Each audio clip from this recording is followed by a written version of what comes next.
I was hoping you could help me with something. We do not want Cullum anywhere near Lulu. I'm starting to wonder whether I should believe you at all. If I have failed doing that, things need to change. I am asking you to follow through on your promise.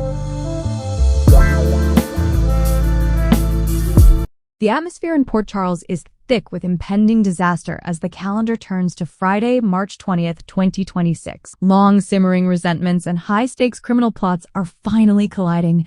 Make sure to like this video and subscribe to our channel. At the center of the brewing storm are Brennan and Ross Cullum, two men who find themselves caught in a terrifying predicament that could cost them everything.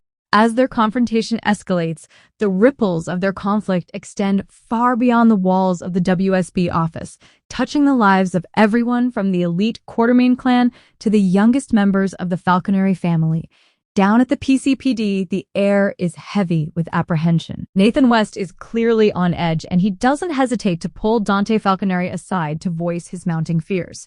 The catalyst for this anxiety is Ross Cullum's recent appearance at Lulu Spencer's home. For Nathan, this isn't just a minor trespass. It is a direct provocation and a sign that the danger surrounding them is evolving into something far more intimate and predatory. Nathan's protective instincts are firing on all cylinders, and he makes sure Dante understands that the threat Cullum poses is no longer a theoretical concern.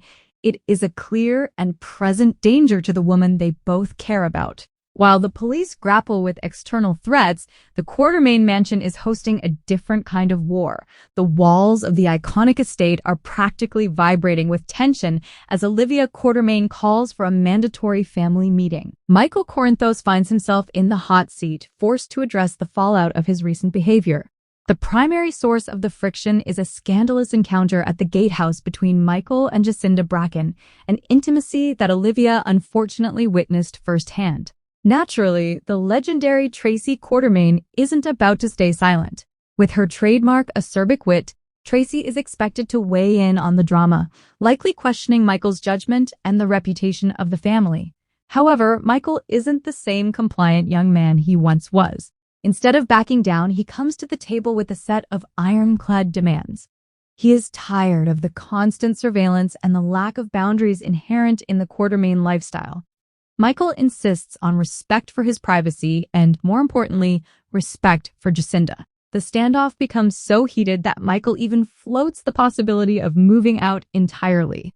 If the family cannot provide the autonomy he craves, he seems more than willing to sever his ties to the mansion to protect his burgeoning relationship. Across town, a different kind of drama unfolds when young Rocco Falconeri arrives at Britt Westbourne's doorstep with a desperate plea for help.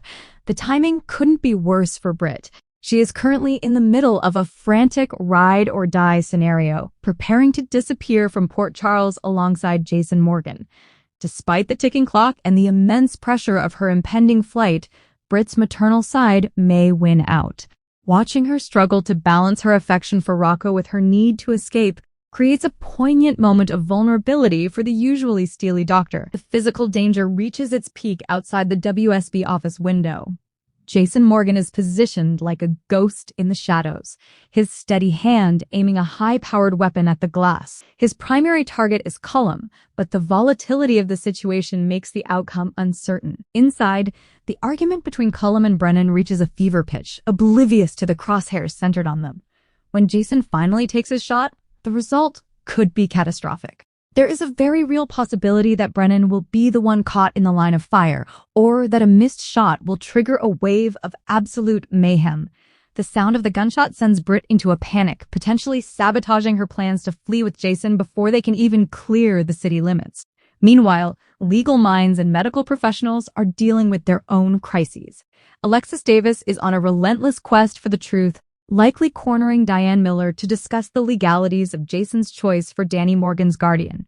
This power struggle over Danny's future adds another layer of complexity to the Morgan legacy. Over at General Hospital, the halls are buzzing with urgency as Brad Cooper arrives in a frantic state. He corners Lucas Jones, begging him to follow through on his promise to protect Britt at all costs. The web of deceit grows even more tangled as it's revealed that Marco Rios has successfully stolen medication vials from the hospital's safe. However, the victory is short-lived. Pascal has already flagged the theft and reported it to Cullum. As Lucas and Marco's desperate plan begins to unravel, the stakes for everyone involved have never been higher. Port Charles is a powder keg, and the fuse has just been lit.